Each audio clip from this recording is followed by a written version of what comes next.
Hi, welcome to Stimuli number 6, where today we have the full length by the Housemartins of 1986, London Nil, Hull 4, and this record is considered very highly in the jangle pop and guitar pop canons, and the album's title, by the way, is a nod to the group's humble beginnings in Hull, England.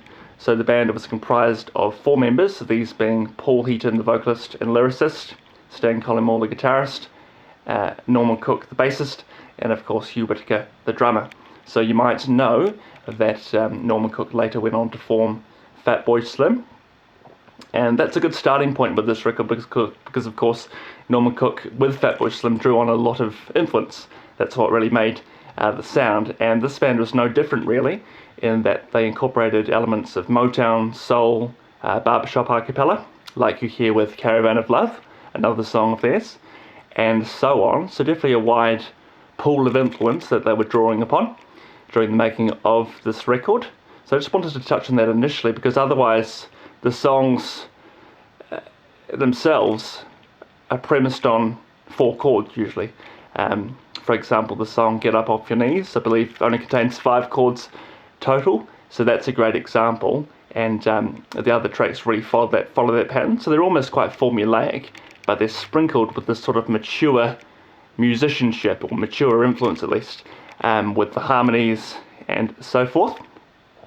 And on that, a lot of the songs are really typified, or they stand out because of the backing harmonies which lead the choruses. It's a feature indeed of the record. So for example, on a song like Happy Hour, Get Up Off Your Knees, and Over There, the backing vocals of Norman and Stan and Hugh will actually lead the chorus line, and so on. So yeah, definitely a very diverse, eclectic record in terms of the influence, and you could also liken it to the Clash and even the Jam as well, and even the Smiths, albeit I think that's a little bit of does the band a little bit of a disservice, and that they weren't merely a copycat band of the Smiths. They were quite unique in their own right, albeit this record came just as the Smiths were already quite established in 1986, of course, the same year as The Queen is Dead. And yeah, definitely this record, a huge influence on me.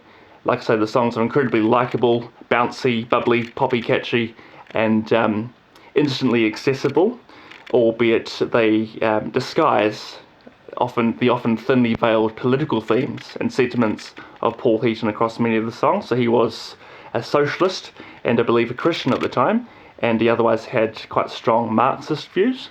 So Paul Heaton's lyrics, another standout on this record, but like I say, in many cases they're often thinly veiled or disguised.